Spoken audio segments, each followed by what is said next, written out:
welcome again to the new lecture, properties of materials.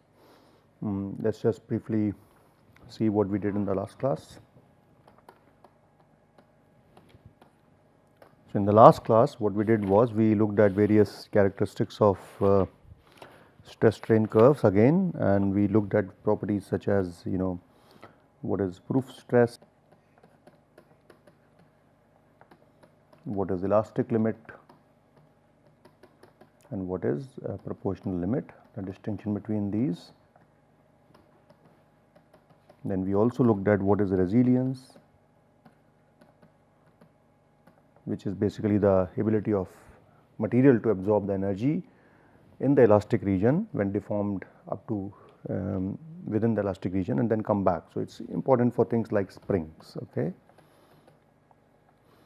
Then we looked at what is toughness also, and the difference between toughness and so toughness is good for basically applications requiring to absorb high energy before fracture.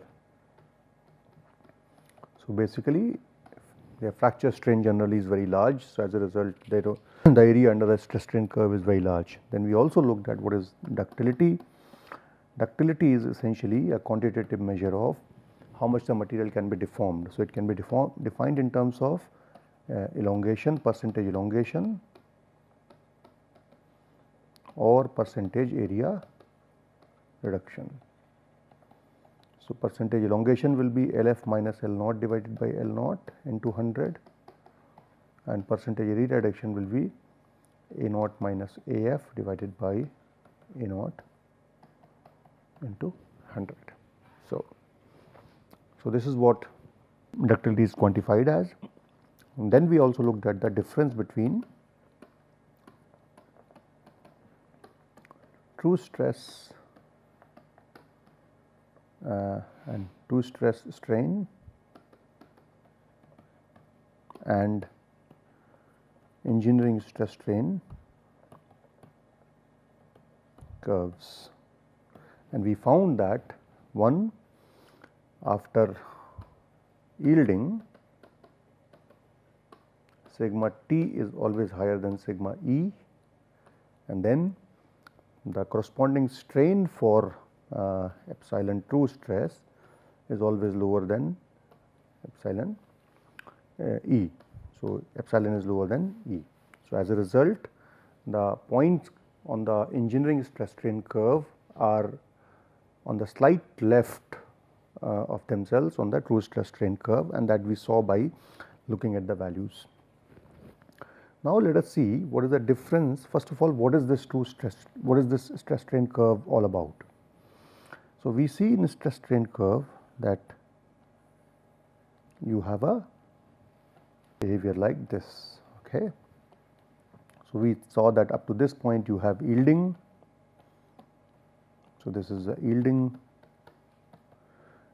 this is the yielding yield point, yielding onset, and this is the elastic region. And then you have stress, you have a maximum stress at UTS, after which the stress drops. So, the question is first, so observations are, first thing is, as you want to expand more and more up to yield point, you have to spend more energy, but this is elastic region. So, all the energy that you spend can be recovered. Then you come into a nonlinear region where for every step of deformation you have to spend more energy. So, basically the stress is increasing, or the load required to cause deformation keeps increasing, because this can be also plotted as load versus strain. That is why it is engineering stress strain curve, because the area remains constant. So, up to a certain point the load increases and then the load drops. So, the question is what happens at this point. So, load first increases and then load decreases. So, what is that? What happens? So, this point, which is called as ultimate tensile strength, corresponds to a point which is called as phenomena necking. So, what happens is that when you have a tensile specimen, so up to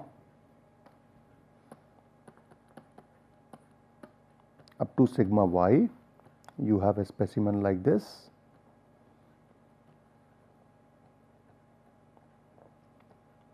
which is stretched. So, you have elastic deformation. Okay. Between sigma y and sigma UTS, sample is deformed, it has become thinner and it has become longer. So, you can say L increases, A decreases, and you have some strain. So, most of the strain here is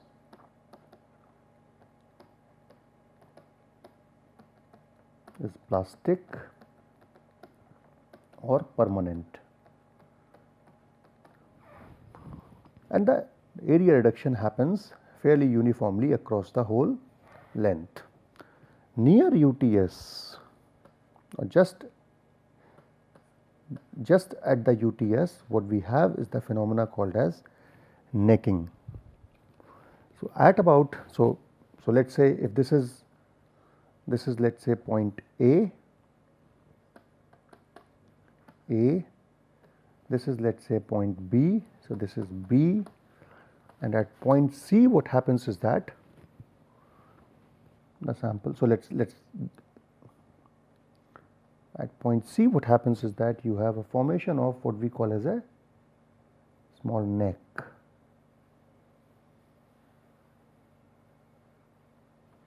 And this happens somewhere in the middle of the sample. So, this is basically what we call as a formation of a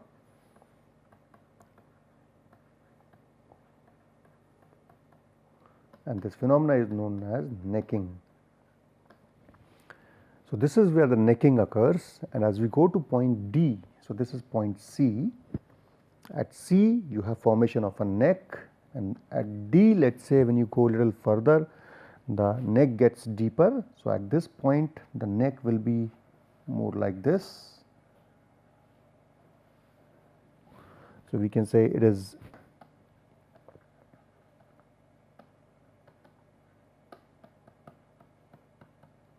a sharpening of neck, it's not like this, and then at this point finally E point, essentially material fails like this.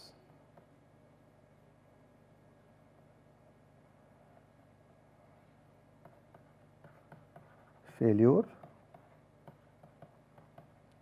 at the neck. So, and this when you put them together, so this basically, let us say if this was a sample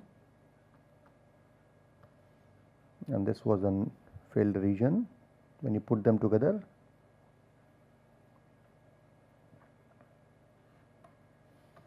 so this would be LF. So, at here you had certain length,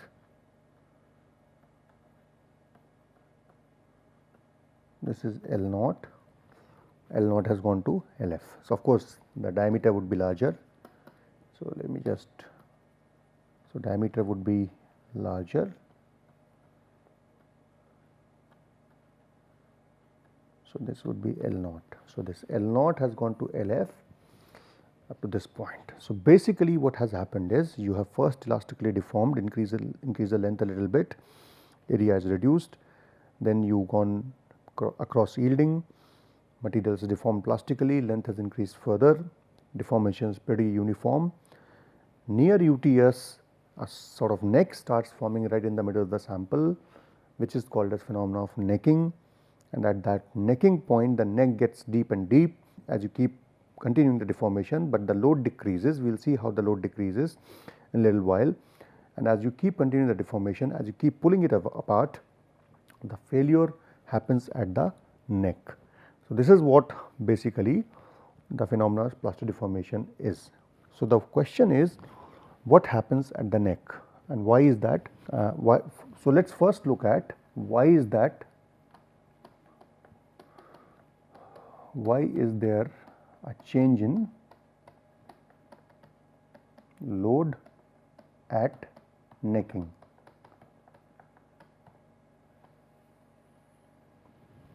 Because you observe only this in engineering stress strain curve, you do not observe the same in true stress strain curve. So basically the true stress behavior is something like this. So true stress just keeps going on.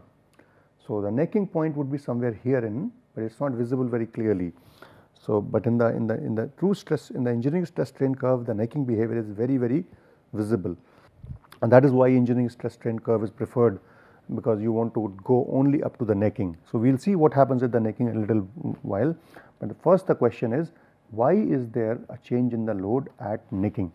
So at necking we see that the load changes like this. So this is the point, let us say x, sigma, this is E. So there are two things which happen. It is due to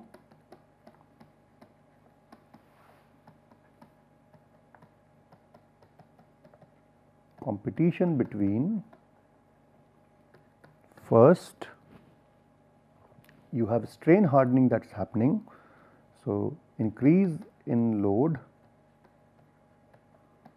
there are two things which are happening when material deforms: increase in the load when material deforms,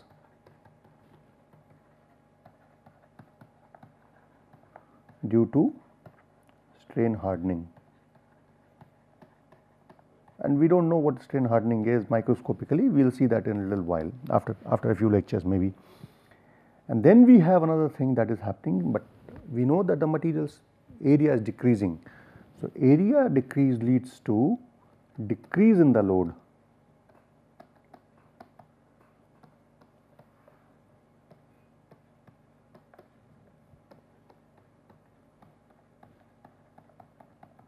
Because first the sample was like this and now it has become like this. So obviously when area reduces, so this was the area to begin with and this is the area to end with.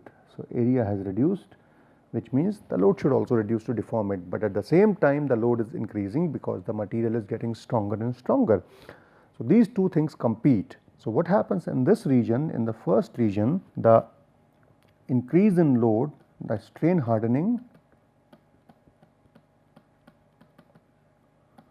dominates, and that is why, so number 1, that is 1 is dominating. In the 2, because of necking, you can say.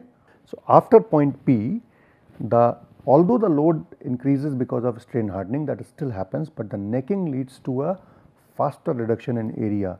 So basically number 2, that is decrease in the load upon area reduction,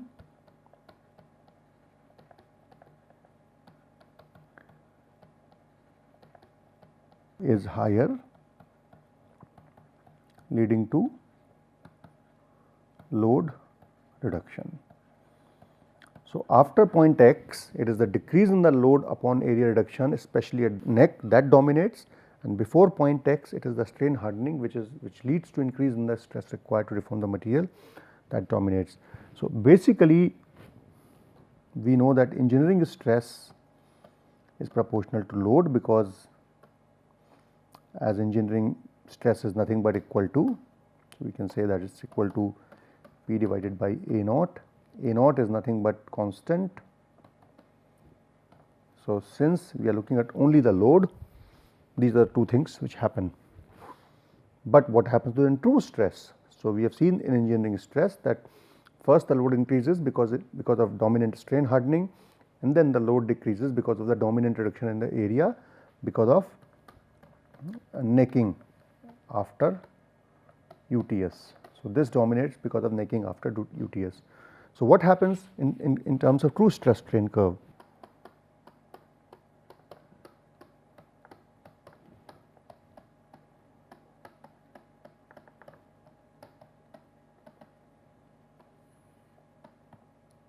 So if you look at true stress, what will happen is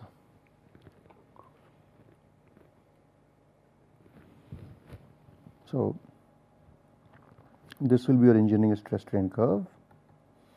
The true stress strain curve will be something like this, and it will be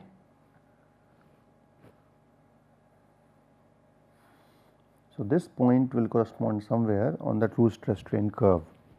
Okay. So, if this is n x point, the necking. So, if this is x here, it will be represented as x prime somewhere here. So, basically we can say few things about this deformation. So, it's here also, but it's just that it's not very clearly visible. So, this is true and this is engineering. So, there are a few things that we want to note. First thing is, up to necking, that is UTS point, deformation is uniform along the gauge length. That is first thing. Okay. At the onset of necking, so basically this point will be slightly left on the true stress strain curve. Okay. So, at the onset of necking,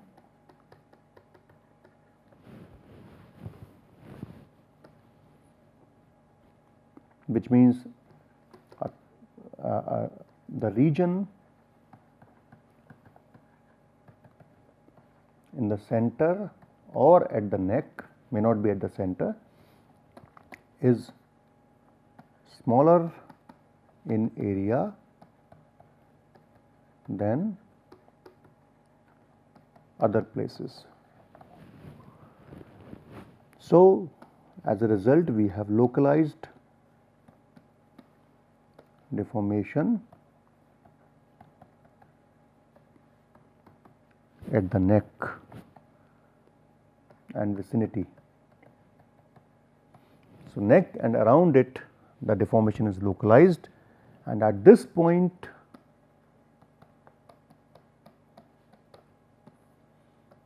sigma is not equal to sigma E into 1 plus E, and epsilon is not equal to E ln of 1 plus E.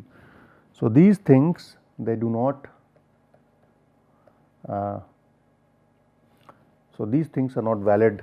So, these equalities which were there earlier, they are not valid around necking because of non-uniform deformation. So, the neck deforms at a different rate than the rest of the sample, and the deformation is more localized and more at the neck than in the vicinity because of the area reduction. And what it leads to? It leads to changed state of stress at the neck. The neck shows a triaxial state of stress. So, in the earlier initial stages, sample was uniaxially being deformed. So, you had sigma x, but at the neck then this region has a stress state which is like this. So, this has this as well as this. So, sigma x, sigma y, sigma z. So, triaxial state of stress, as a result the uniaxial condition breaks down.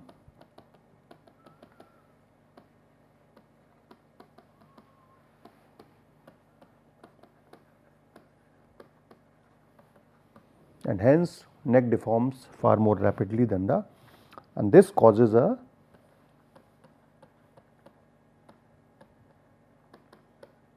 instability in tension or instability in the tensile test. So, that is where, so this necking is basically a very important phenomena. in deformation, and basically we can say at the neck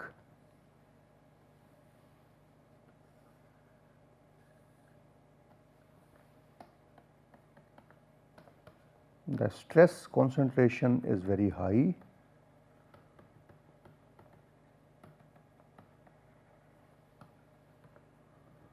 despite lower load. And basically what happens microscopically at this point is that you have formation of little voids at the neck. So, what happens is that when you have this neck, so your neck starts forming something like this as you keep up. So, this is like as you keep deforming it and then you deform it further,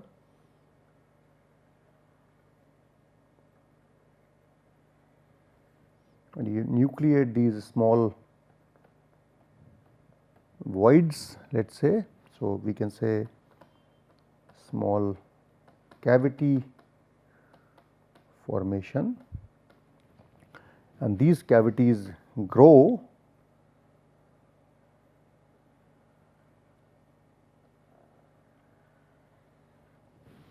to bigger size, growth of cavity by coalescence of smaller cavities, and when you increase the further deformation, then situation may be something like this.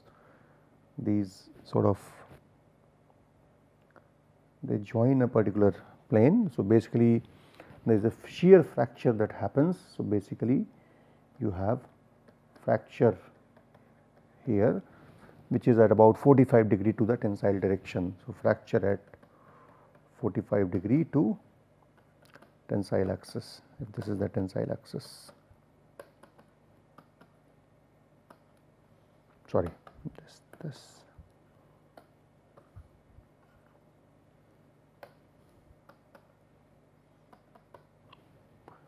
And this is what happens at the necking. So, this is a microscopic picture of what happens at the necking. So, essentially to summarize, what happens here is just in the beginning you carry out elastic deformation, then the load keeps increasing, then you go to a region of strain hardening. So, this is a region of elastic deformation where we have strain hardening. So, although area reduces, which causes a decrease in the load, but strain hardening leads to increase in the area. And this we will see the microscopic regions of strain hardening later on, and in this region the stress is given as K epsilon to the power n. So, the stress keeps increasing as the strain increases. As you reach UTS, you have necking that happens. So, necking is sudden form of the neck, formation of a neck somewhere in the along the gauge length, generally at the center, neck formation, and neck formation has triaxial state of stress leading to higher stress concentration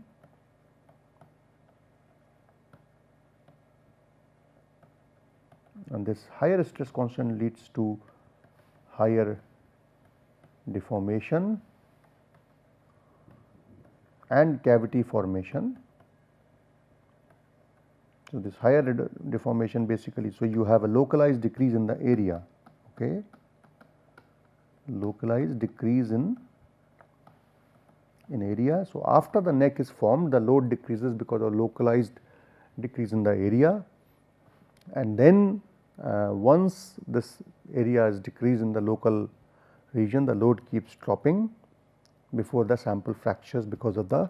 So, between UTS and fracture point, the cavities form, the cavities grow bigger, they form a bigger cavity, and this big cavity spreads across the cross section leading to fracture. So, generally from the deformation perspective, we do not cross the UTS point, because that is when instability arises. That is when the stress state changes, that is when the material starts having defects like cavities and voids and so on and so forth. So, from the engineering perspective, the deformation is limited. So, this is why this engineering, from the engineering point of view, we are interested in deforming the material up to sigma UTS. This is, and that is why we do not use the plots, although true stress strain curve is the real or more accurate representation of stress and strains in the material. The difficulty of measuring the area instantaneously does not allow you to measure the true strains accurately, and it is easy to measure the load and engineering stress than the true stress. And also the display of necking or the UTS point is more visible in the, it is very obvious in the engineering stress strain curve than the true stress strain curve. So, that is why we use for engineering purposes or practical purposes, engineering stress strain curve is more useful as compared to the true stress strain curve. So, what we have done in this lecture is we have learnt about basically what is the difference between an engineering and true stress strain curve, what happens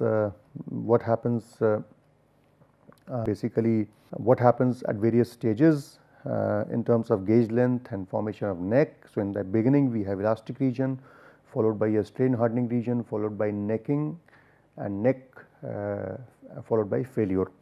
So, these are the 4 stages of deformation that happen, and it is the necking which is an important turning point in the deformation, and that is why generally from engineering perspective we do not deform the sample beyond ultimate tensile strength. And so, we will further look at the this tensile behavior and tensile properties and phenomena of strain hardening and other things in the and the phenomena of plastic deformation at the microscopic scale in the next few lectures. Thank you very much.